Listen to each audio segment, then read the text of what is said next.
Hi, this is Ren. This is KC. And this is All Walks of Film. So we cashed in our film nerd chips for today. I purchased a CD by Arufa Simone, who have been featured artist on the Twin Peaks The Return season. Definitely recommend them. Super, super cool. The other thing we did was we actually showed up to the John Cameron Mitchel film. He's made his return. He's mostly known for Hedwig and the Angry Inch. And Short Bus. And Short Bus. I mean, yes, he did Short Bus, but I don't know how well known he is for that in comparison. But this is an adaptation of a short story by Neil Gaiman. Surprisingly, I haven't actually read it. I mean, I do have a small library of Neil Gaiman comics and books and then movies that he's written the script for. Not that I like them all equally or anything, but I was kind of surprised that they're doing an adaptation of something of his I hadn't read. So I didn't read it. I just kind of wanted to go in and see what the movie was because it's by one of my favorite directors. I was super excited about it. And, it was really just a great turnout. It was me and Ren and two whole other people. Where is everyone? Come on. Yeah, well, unfortunately, this is the type of movie that doesn't get a large return. If it's going to get a large return, it's going to be at a local art house theater or something like that. You would hope that a movie like this got a bigger return just because, it's Neil Gaiman. It's Neil Gaiman and John Cameron Mitchell. Yeah, you'd think you'd be able to draw upon both of those fan bases and get them both together in a screening, but everyone's too busy not watching Han Solo and potentially watching Deadpool 2 Queer Boogaloo. Yeah, but, this is the reason to have MoviePass. And this is what I try to tell everybody, get MoviePass because can you really argue about paying $9.99 a month for essentially unlimited movies? Yeah, you only get one movie a day, but... I mean, so it's not unlimited. You're limited to 30 or 31 movies, but... But, that's a amazing. lot. Yeah. That's amazing. More importantly, it's great for a movie like this where the way the MoviePass works, you're still putting money in John Cameron Mitchell's pocket. And this is why I'm really miffed that, a lot of people I know aren't watching this movie. People who I know are fans of his. It's super important to support the small independent filmmakers who are still alive and are actually counting on selling tickets. If you want them to be able to pay the bills and put a roof over their head doing what they love and what we love them doing, spend $99 on a movie pass so he can get $13 a pop for movie tickets. Or just pay the $13 and go see it. Because if nothing else, this is worth your time and money. Yeah, and this is the type of movie that I could see a lot of people arguing should have been released originally on streaming. And I would argue that this is the type of movie that does need to be in theaters and does need to be shown to an audience. Now, granted, its return makes it so that they have to put it on stuff like streaming. I mean, we've talked about this before, how really the smartest idea is, if it's humanly possible, try to do both at the same time. Yeah. And 2 years ago, that was starting to become the trend. You could either go see it in theaters, or you could rent it for $8 and watch it video on demand in some format or another. And then that just disappeared. Yeah, I don't really know the full production side of that. I don't know why video on demand and movies in theaters isn't more of a thing right now. Honestly, I think for all independent films, they should do that. I know some people argue, oh, well, if people are watching at home, they're not going to go to the movies. And it's yeah, those people wouldn't go to the movies anyways. Pretty much. Usually. Or, sometimes I used it because it's I don't have time to, go out to the movies and, watch a movie and then, come home and all that stuff.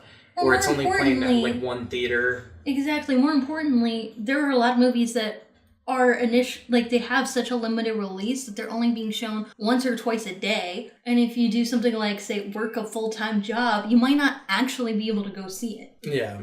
But more importantly, the movie, I really enjoyed it a lot. It felt very Sing Street, which was another movie I really enjoyed. That was about the late 70s era of the punk movement in Britain. And, it is kind of stereotypical, and it is kind of reveling a little bit in the falsity of the quote-unquote punk movement. How punk are punks really? Which I kind of enjoy.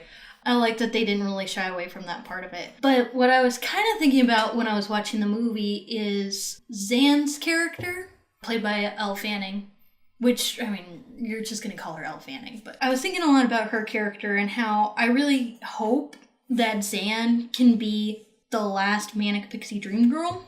Not because she's the worst by any means, although she is the embodiment of a lot of really dumb, lazy, tired girlfriend stereotype tropes. Like, she is the Manic Pixie Dream Girl, she is the Born Sexy Yesterday, she is Beatrice from Dante's Inferno, which is probably my least favorite of all of the female tropes you can pick. I'd rather even have, like, Woman in the Refrigerator over freaking Beatrice, but Zan's actually a little bit more interesting because they're trying to kind of use her character to effectively break down those stereotypes.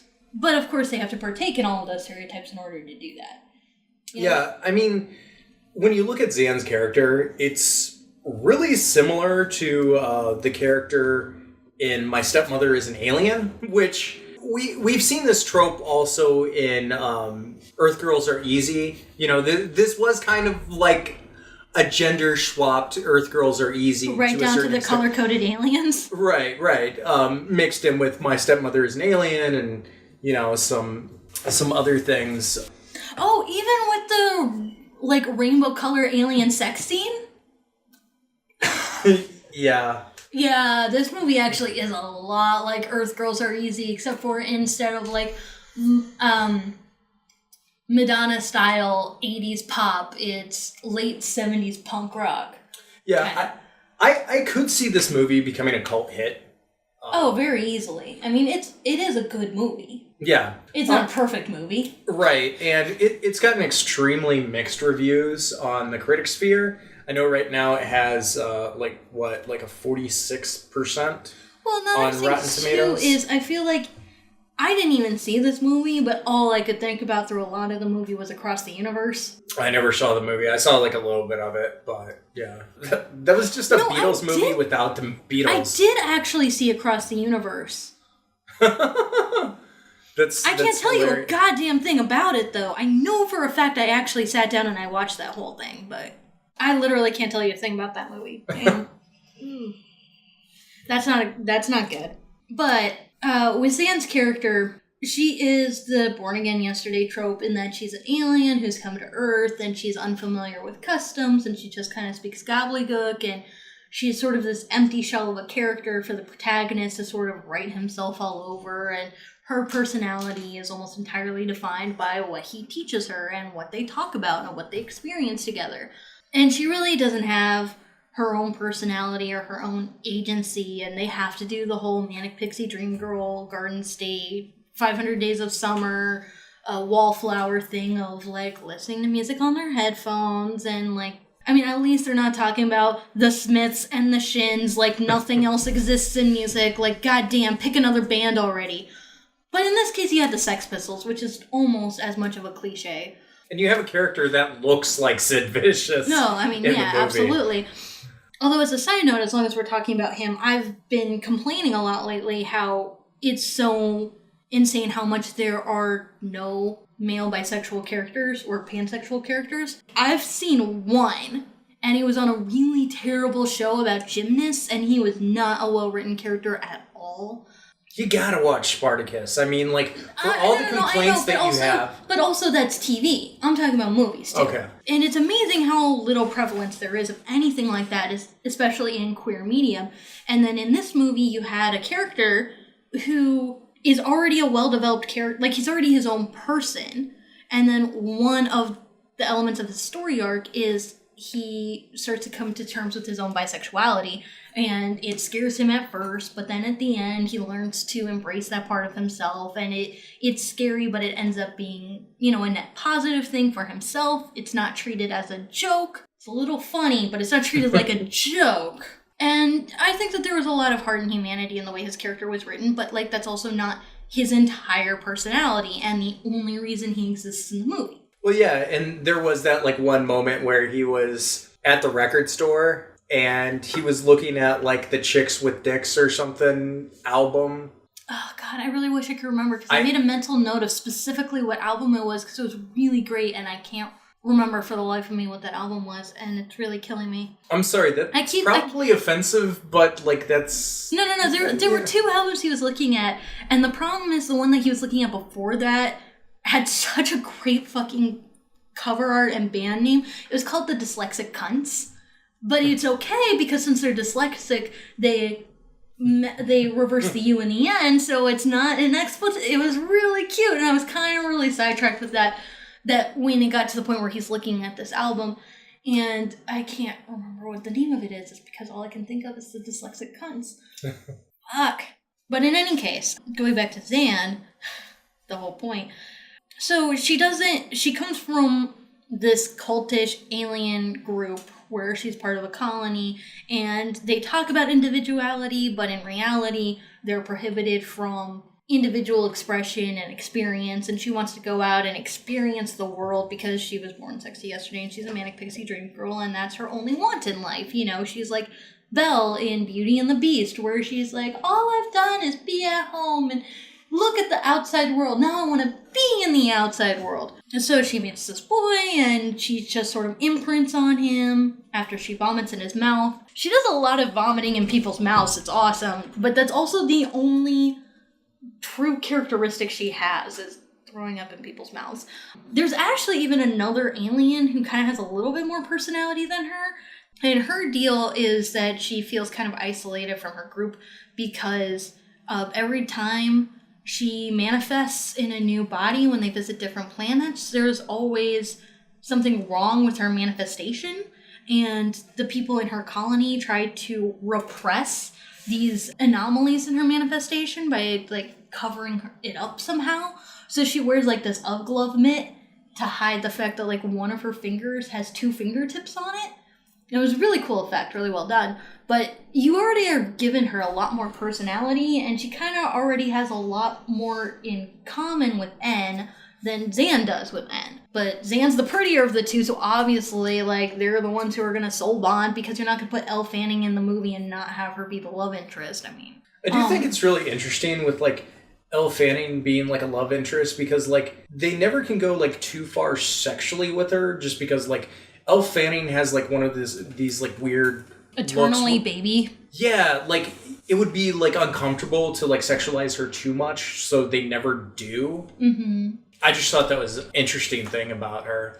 Yeah, but this is kind of playing into yet another trope of, like, this happens a lot, or most recently this happened in Ready Player One, where, like, or, I mean, it's also really famously happened in Scott Pilgrim vs. the World, where, you know, you have the guy and he's trying to find a girlfriend, because what else is a young single guy to do? And he kind of passes over, like, the good friend that he has a lot more in common with and is already really cute, in order to be with, like, the modelish attractive one who has, like, no personality for themselves, and just kind of gets them into trouble because they're pretty. Thanks. Her, like, learning to be more of a person is really dull for a lot of the movie. It's like, oh, I danced and I ate a pancake and pooped it out. And it's like, I mean, that's funny, but you still don't have a personality. And it's not really until she gets a makeover, because you can't have, you know, the guy fall in love with the girl until she has a makeover, because this is the 80s. And we're still in Breakfast Club trying to give Allison Sheedy to go from being goth to being, like, super pretty, attractive to the male football player, except for this time you have to do it in reverse, because you have to make, like, the pretty dull girl look a lot more interesting and exciting by dressing her up like she's punk. I mean, fucking gag me, really. I don't know. But then when they have that performance together, like, she was sort of coming into her own a little bit more, which was really interesting, and that's kind of where her Manic Pixie dream girliness starts to break down, because she's trying, initially, she wants to assert her own independence and individuality away from her alien colony, / the British government, obviously. So she's using N as a form of escape, and then trying to learn about something else through his eyes. But then during that performance, they do, like, their weird love-making soul bonding thing. And after that, she's not necessarily that interested in experiencing the world through him anymore. And you kind of see this when at the end, he's becoming really heartbroken because she's running around making out with other people. Isn't that so shocking? But she's also kind of being like, yeah, you're not the only human being in the world. Like, I want to go experience things. I want to, like, not have you become my new alien colony. I don't want to be too dependent on you. I want to go out and do something. Of course, that doesn't last very long because she vomits in someone else's mouth and then is like, okay, I'm kind of done now. Well, what was funny about that one was he kind of liked it. Yeah, he was like, everyone was a lot more into it because, like, you don't get more punk rock than that. That was pretty cool. But, of course, they also kind of wrap it up with her being freaked out, figuring out that she is pregnant with his babies. Because, of course, that was going to happen. She was born sexy yesterday. You don't even have to have sex with her and she'll just, boom, pregnant. I did kind of think it was weird for this film to... have all these allusions to sex, but never, like, really have sex in the movie. I mean, like, they did. Like, you do see it with, like, he infects her and she infects him with the virus. It's just not physically he put his dick in her vagina. But apparently it did manifest physically. It's not really that important, but... It's like Star Trek sex. Yeah, I mean, it is. So then, of course, she kind of ends up with the alien colony again, and he has to go rescue her because what else is a man to do? And at that point, she's kind of again going back to this whole thing of like, maybe I don't need either one of you guys.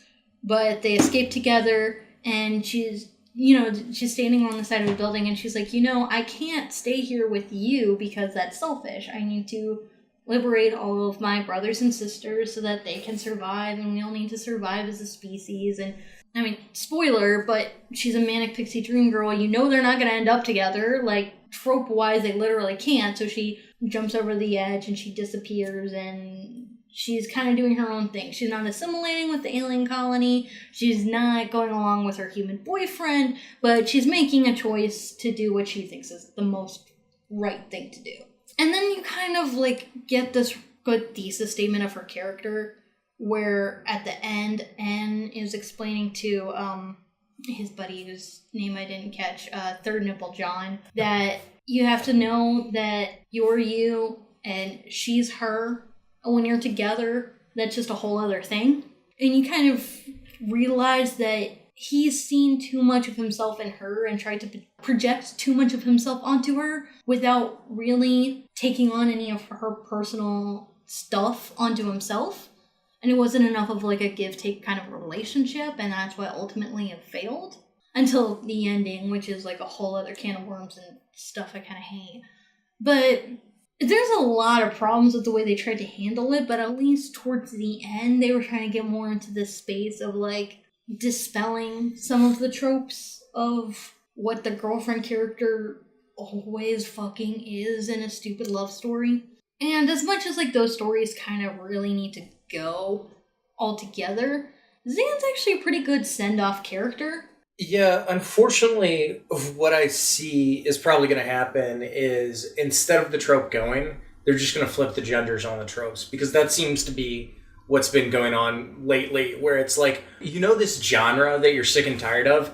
Yeah, we're going to make it different by making them women, or by making them people of color, or et cetera, et cetera. And it's like, this is the same damn thing. You can't just throw a different skin on it and make me think that it's different. Well, the problem with flipping the genders is that we already had that. It's called the Disney princess formula, where you've got like the girl who's bored with their life until the man comes in and kind of swoops them away in this like whirlwind of color and excitement. And they don't really have like a defined personality of any way, but like he is their method of escaping whatever problems they have with their own life so they can ride off into the sunset and be married. Like, it was already the grown-up version of a Disney fairy tale story. Yeah. But they flip the genders on it, and then they don't end up together, and that's what makes it quote-unquote grown-up. Well, they also got rid of villains, too. Well, I mean, yeah, but the reason why I think she is kind of a good send-off character is because it is really obvious to see the problems with these kinds of characters with the way she's written, but they do kind of try to explicitly say, like, we need to stop this. And Elle Fanning does have enough charm. Like, they do have enough chemistry that she's easily the most tolerable Manic Pixie Dream Girl that I've seen in a long time. So, I mean, like, if she was the last one that we had, I would call that a pretty good way to wrap things up. Yeah, unfortunately, I don't see the trope going away anytime soon, but given the fact that it's becoming less common to have even films like this, yeah, everybody's obsessed with superheroes right now, which is not to say that these type of movies don't come out, but it is saying that love interests are becoming less and less. I don't know about that. We just had Solo, which had, that character that I'm not going to reference. We just had Deadpool 2 that took the worst element of the first Deadpool movie, the love interest, and made that like the central pivotal plot point. That was pretty bad. At least with Avengers Infinity War, a lot of the love interest stuff was more sidelined, but you still had Quill and Gamora, and you still had way too much of Scarlet Witch and, gosh, what's his stupid name? Vision, and their stupid relationship that nobody gave a shit about. Of course, with Justice League, you have the whole will they, won't they of Batman with every female character that ever exists. But now predominantly with Wonder Woman, because, I mean, clearly everyone wants to fuck Gal Gadot. I mean, there's no other reason why she's even in these movies. So I don't think the love interest as a main plot point thing is really going away. Unfortunately, I don't see it really improving either. And unfortunately now we have a second way to be super lazy about it. Just make them gay. Then it's not lazy, then it's progress. Yeah, I can see that being the new thing of, like, let's take these tired tropes of movies and then just make gay versions of it. Which, I mean, it's great to have gay characters that are explicitly gay, and, on paper they are gay, but they need to be more than just the character who pops in every once in a while and says, "Hey guys, I'm gay," and then leaves. They need to be fucking people. But, I mean, that goes for female characters, and that goes for male characters, too. We need to, evolve past this fucking Manic Pixie Dream Girl, Born Sexy Yesterday trope. We need to evolve past the Mary Sues and the Gary Stews, who are just, like, dominating the major filmmaking scene now. Because, here's the thing. I'm always gonna like Sing Street more than How to Talk to Girls at Parties, which makes me sad. But a big part of the reason why is, A, there's more original music that was actually surprisingly really good, and B, all of the characters are really well developed, including the character who was originally introduced as a Manic Pixie Dream Girl and turns out to be like something entirely different, and is always a character in her own right, but the perception of her in the main character's life changes to the main character. Yeah, I mean, the thing is you shouldn't sideline any of your characters when writing a story, and I don't like when female characters are written poorly to compensate for the male's shortcomings, vice versa.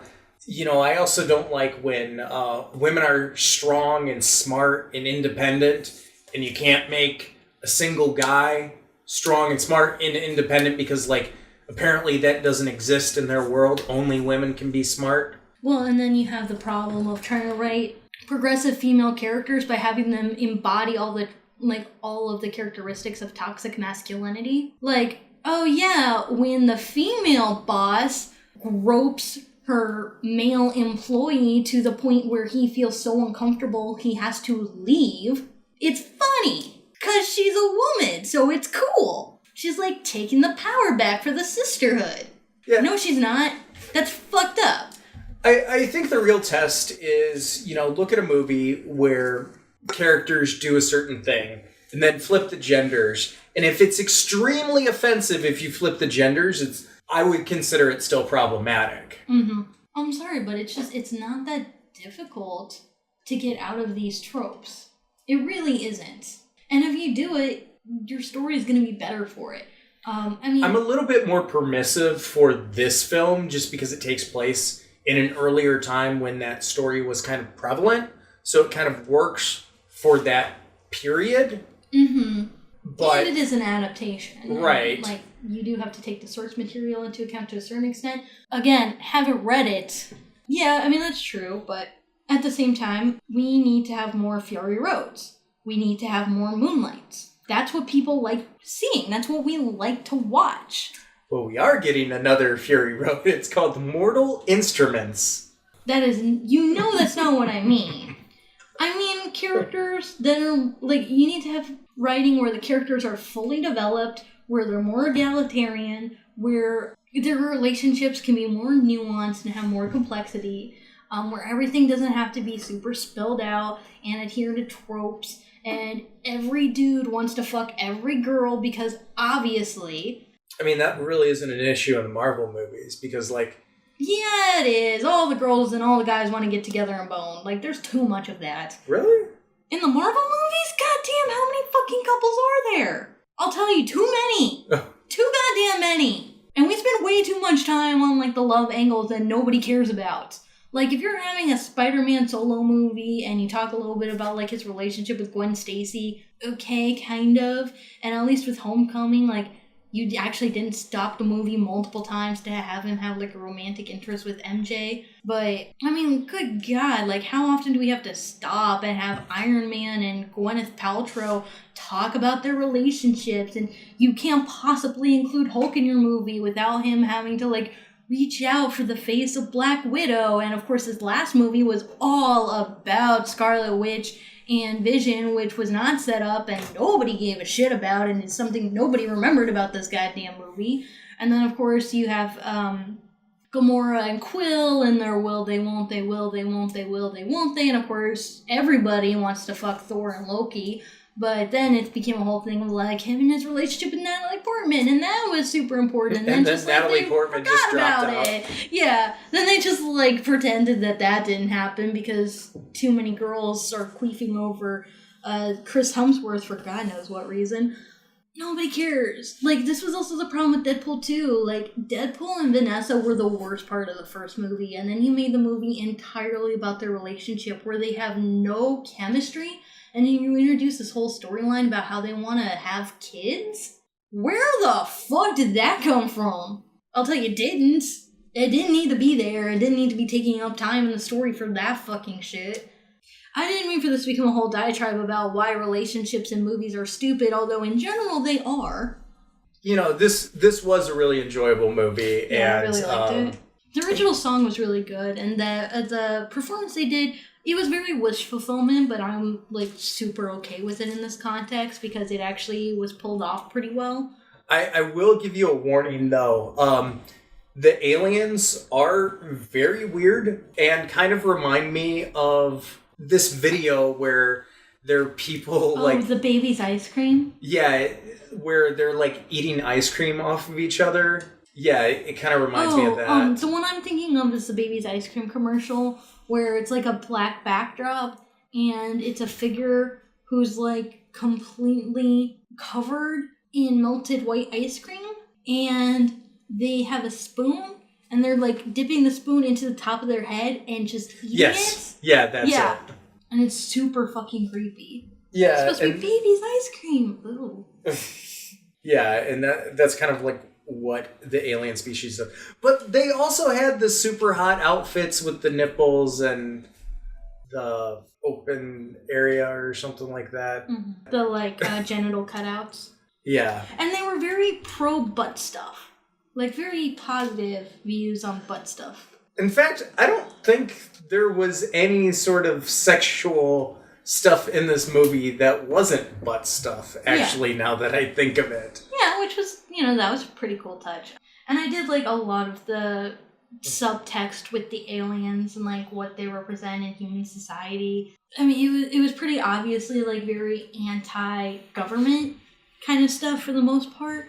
But, each colony kind of represents a different facet of like government trying to enforce oppression upon its citizens, and then kind of showing how we can be free of those kinds of limitations, which was really interesting and made a lot of the like punk anarchy stuff make a lot more sense and feel a lot more deserved than we just want to watch everything burn anarchy kind of nonsense usually comes off. And it was super colorful, really creative, really funny. I did compare it to Sing Street a lot, but in reality, it didn't feel a whole lot like a lot of other movies, which is pretty rare to say. And you definitely see, like, more than anything else, you see the remnants of Hedwig in it, which is only a positive thing.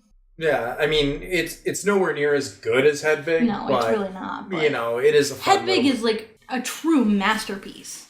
And if you have an opportunity, like, see it live. I'm not going to go that far. You and we got really lucky that the production of Hedwig that we saw was really good because they did hire someone really good to play Hedwig who could actually pull off the character. A lot of people who have played Hedwig cannot do it. Like, I'm sorry, Neil Patrick Harris is a fucking terrible Hedwig. I heard Michael C. Hall was really good as Hedwig. I could see that. I was super excited when Taye Diggs was playing Hedwig, and then I saw some of it. I was like, oh no, never mind. Both of them, I've seen their renditions, and they just can't encapsulate the character very well. It's hard to point to something more specific than that. I mean, with Neil Patrick Harris, the big problem is that he can only play himself, and he is not Hedwig. Like, they're not similar enough characters where it can work. But with Taye Diggs, it was a little bit harder to put my finger on what it was that didn't work, other than just he wasn't really able to fully embody the character. Like, it felt too much like he was... Like, you can see the acting too much. Mm-hmm. You know what I mean? And I think Taye Diggs is really... I think that he's a really great actor, and it's actually the first time I've seen him in a role that I didn't like where I didn't like his performance, but I just think that he couldn't really embody the character very well. But then we got really lucky, and I feel really bad. I can't remember who it was who played Hedwig, but they did such a phenomenal job, and the production was very different from the movie, which was nice, but I also... The reason why I will call Hedwig a masterpiece is because I always remember it really well. And then when I watch the movie again, it's kind of like I'm watching it for the first time where I'm realizing all over again, like, wow, this movie is so good. I can't even remember all the good parts because it's so good. And the stage play felt very much like that too. It definitely gave me that similar feeling of kind of like rediscovering the story and the character. So, what do you folks think about the Manic Pixie Dream Girl trope? Do you like it? Do you want to see it go? What are some films that you like that have the trope? What are some films that you like that subvert it? How would you like to see the trope subverted in the future? And also, what did you think of John Cameron Mitchell's new film, How to Talk to Girls at Parties? Yeah, I hope to see at least one person who actually saw it in the comments. Mm-hmm. And, by the way, I am going to read the story now that I've seen the movie.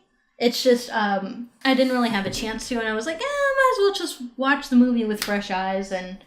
Sometimes it's really hard to figure out which one to do first, the original or the adaptation. So in this case, I just took a gamble. I was like, I'll let John Cameron Mitchell's direction speak for itself, and then I can go back to Neil Gaiman's writing and see what I think. Well, thanks for listening.